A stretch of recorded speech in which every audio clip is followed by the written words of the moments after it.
ఉలవలు భూమి మీద దొరికే కాయ ధాన్యాలన్నిటిలోకి ప్రోటీన్లు ఎక్కువగా ఉండే ఒక మంచి ఆహారం. ఇది ఎంతో పుష్టికరమైనది. అందుకే రేసు గుర్రాలకు దీన్ని దాణాగా వేస్తారు. అందుకే ఈ రోజుల్లో వీటిని హార్స్ గ్రామ్ అంటారు. దురదృష్టవశాత్తు మార్కెట్లో వీటిని హార్స్ గ్రామ్ అంటారు. తమిళంలో కొల్లు అంటారు. ఇతర భాషల్లో హుర్లీ అని, అలాగే తెలుగులో అయితే ఉలవలు అంటారు. ఇది చాలా చాలా మంచి ఆహారం. దీన్ని మొలకలుగా తీసుకోవడం చాలా మంచిది. మొలక కట్టినవి మరింత తేలిగ్గా జీర్ణమవుతాయి. మీరు ఒక గిన్నెలో కొన్ని ఉలవలు తీసుకొని ఒక తెల్లటి గుడ్డ తీసుకోండి. ఉలవల్లో నీళ్లు పోసి 6 నుండి 8 గంటలు నానబెట్టి తర్వాత గుడ్డలో మూట కట్టి ఉంచండి. 3 రోజుల్లో అవి మొలకలెత్తుతాయి. అవి మొలకలెత్తితే పచ్చివే తినేయచ్చు. అది అరంగుళం పొడవు మొలకలు వస్తే మీరు వాటిని పచ్చిగా తినచ్చు. వాటిని బాగా నమలాల్సి ఉంటుంది. బాగా నమిలి తిని చూడండి. ఇది చాలా మంచిది. ఇక ఇది శరీరంలో వేడిని పెంచుతుంది. ఈరోజు ఎండ బాగా ఉన్నప్పుడు, ఇవాళ మీరు ఉలవలు తిన్నప్పుడు లేదా తాగినప్పుడు మీకు చాలా వేడి చేసినట్టు అనిపిస్తుంది. దాన్ని సమతులం చేసుకోవడానికి మీరు పెసలు తీసుకోవాలి. మొలకెత్తిన పెసలు వ్యవస్థను చల్లబరుస్తాయి అన్నమాట.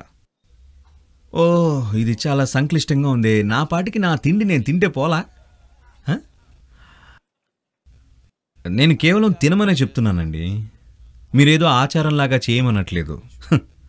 కానీ ప్రస్తుతం మీరు తినడం అనేదాన్ని ఒక ఆచారంలాగా పాటిస్తున్నారు. ఒక మనిషి ఎలా అయితే తినాలో అలా మీరు తినడం లేదు. మీరు వెళ్ళి ఏదైనా అడవి జంతువులను గమనించి చూడండి. తినేటప్పుడు అవి కేవలం తమ నోటిని కసకసలాడిస్తూ ఉంటాయి. అవి విచక్షణ లేకుండా తినడం లేదు. అలా వాటికి గిట్టనివి తినవు, కావలసినవి తింటాయి. ఒక లేడీని గమనించండి, అది నములుతూ ఉంటుంది. ఆశ్చర్యకరమైన విషయం ఏంటంటే అది ఏం తింటుందో ఏం తినదో గమనించండి. దానికి తెలుసు, దానికి అలా తెలుసు అంతే. కేవలం దాని అనుభూతిని బట్టి ఈ రోజుకి ఏది తినాలో ఏది తినకూడదో దానికి తెలుస్తుంది. ఈరోజు తినని ఆకులను మళ్ళీ రేపు అది తినచ్చు. ఈరోజు ఏమి తినాలో దానికి తెలుసు. వాతావరణానికి, తన శరీర స్థితికి తగ్గట్టుగా ఉండేది తింటుంది. కాబట్టి మీరు కూడా దాన్ని కొంచెం అలవర్చుకోవాలి. ఎందుకంటే అది శరీరానికి ఉండే మేధాశక్తి. కాబట్టి ఈ ఉలవలు తీసుకుంటే శరీరంలో ఉష్ణాన్ని పెంచుతుంది. మీ శరీరంలో వేడి ఎక్కువగా ఉంటే దాన్ని గుర్తుపట్టే లక్షణాలు మీ కనుగుడ్లు వేడిగా ఉండడం గమనిస్తారు. లేదా మీకు మూత్రానికి వెళ్ళినప్పుడు మీ కడుపు ఉబ్బరంగా ఉంటుంది, కానీ పోయడానికి ప్రయత్నిస్తే బయటికి రాదు, నొప్పిగా ఉంటుంది. దీని అర్థం వ్యవస్థలో మితిమీరిన వేడి చేసింది అని. అలా గనుక జరిగితే మీరు కొంచెం బూడిద గుమ్మడికాయ రసాన్ని తాగండి, లేదా పెసరపప్పు తినడం, లేదా కొంచెం ఆముదం తీసుకొని బొడ్డులో కానీ, లేదా అనాహత, విశుద్ధి ఇక్కడ ఇంకా 2 చెవుల వెనక భాగంలో రాయాలి. ఇలా చేస్తే చాలా త్వరగా 5 నిమిషాల్లోనే వ్యవస్థ చల్లబడుతుంది. ఇప్పుడు బాత్రూంకి వెళితే ఏ ఇబ్బంది లేకుండా అంతా సాఫీగా జరుగుతుంది. కాబట్టి శరీరానికి నిర్వహణ అవసరం. ఇప్పుడు కూడా స్వయం నిర్వహణ జరుగుతుంది. కానీ మీరు స్పృహతో నిర్వహిస్తే గనుక అది బాగా పనిచేస్తుంది. అది అంత సులభం.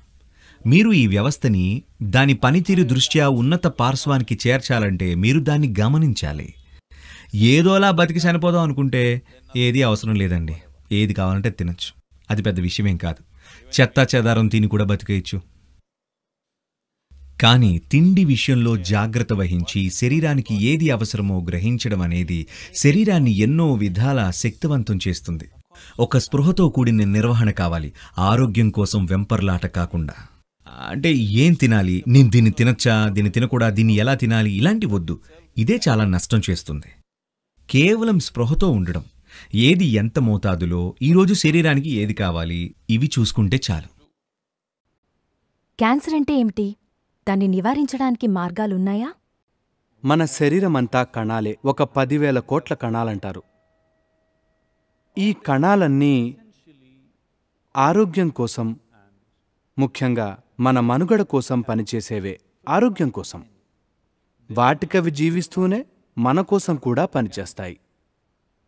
కొన్ని కణాలు షార్ట్కట్లు వెతికి ఇంకొక కణం మీద జీవిస్తాయి. ఇది నేరం కదా? జేబు కొట్టేవాడుంటాడు. వాడి పనేంటి? మీరు నెలంతా కష్టపడి తెచ్చుకుంది వాడొక్క రోజులో కాజేస్తాడు. కానీ పట్టుపడే వరకు వాడు సమాజంలో ఒక భాగమే. అంతే కదా? ఈ జేబు దొంగలందరూ కలిసి ఒక మాట అనుకుని ఢిల్లీ వచ్చారనుకోండి, అందరి జేబులకి చిల్లు పడుతుంది, ఎందుకంటే వాళ్ళు ఒక్కటయ్యారు. ఇప్పుడు మీరు క్యాన్సర్ అని అంటున్నది ఈ రకమైనదే. అందరి శరీరాల్లో క్యాన్సర్ కణాలుంటాయి. అవి కలిసికట్టుగా ఒకచోట పనిచేస్తే అది ఒక సమస్య అవుతుంది. ఒక్కోసారి ఇదే ప్రాణాంతకం అవుతుంది. దీనికి పరిష్కారం ఏంటి?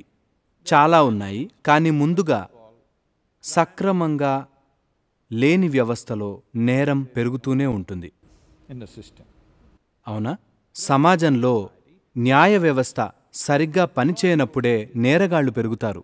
మన శరీరంలో కూడా వ్యాధి నిరోధక వ్యవస్థ ఉంది. దాన్ని మనం సరిగ్గా ఉంచుతున్నామా? లేదా దాన్ని మనం రకరకాల మత్తు పదార్థాలు, ఉత్ప్రేరకాలతో ముంచెత్తుతూ కూడా మన నిరోధక వ్యవస్థ బాగా పనిచేయాలని ఆశిస్తున్నామా? అదలా పనిచేయదు. మీరిది అర్థం చేసుకోవాలి. మనం తీసుకున్న ప్రతి మత్తు పదార్థము లేదా ఉత్ప్రేరకం మనలోని నిరోధక శక్తిని దెబ్బతీస్తుంది. అందరూ ఈ రోగనిరోధక వ్యవస్థ బయట నుంచి వచ్చే రోగాల మీదే పనిచేస్తుందనుకుంటారు. కాదు, లోపలున్న నేరగాళ్ల పనిపట్టడానికి కూడా రోగనిరోధక శక్తి పనిచేస్తుంది. ఓ సులువైన మార్గం ఏంటంటే, యోగాలో ఒక చిన్న మెలకువ ఉంది. ఈ క్యాన్సర్ కణాలు మన శరీరంలో మామూలు కణాల కంటే 27 నుంచి 28 రెట్లు ఎక్కువ ఆహారం తీసుకుంటాయి. కాబట్టి మీరు మీ భోజనానికి మధ్య వ్యవధి పెంచితే, యోగా విధానంలో భోజనానికి మధ్య 8 నుంచి 12 గంటలు, మీరు 8 గంటలైనా వ్యవధి పెంచితే క్యాన్సర్ కణాలు వాటంతట అవే చనిపోతాయి. ఎందుకంటే ఆహారం లేకుండా అవి బ్రతకలేవు. మిగతా కణాలు బ్రతుకుతాయి. అందుకే మనం పగలు భోజనం, రాత్రి భోజనం అని పెట్టుకున్నాం. మధ్యలో ఏమీ తినం. అది కాక నెలకోసారి 2 సార్లు ఓ రోజంతా, అంటే 24 గంటలు ఉపవాసం ఉంటారు. ఏమీ తినరు. ఇవి క్యాన్సర్ నిరోధకానికి చాలా సులువైన పద్ధతులు. ఇవి కాక వేరే కూడా ఉన్నాయి. కానీ అన్నిటికంటే ముఖ్యంగా మీ మనస్సు, శరీరం హాయిగా ఉంటే These will not survive. వీటి ఉనికి ఉండదు. మీ శరీరం, మనసు ఒక రకమైన ఘర్షణ పడినప్పుడే అవి బ్రతుకుతాయి. బ్రతకటమే కాదు, పెరుగుతాయి కూడా. సమాజంలో ఘర్షణ ఉంటే నేరాలు, గొడవలు పెరుగుతాయి. అది సక్రమంగా ఉంటే నేరాలు అతి తక్కువగా జరుగుతాయి. మన శారీరక నిర్మాణం కూడా అచ్చం అలాంటిదే.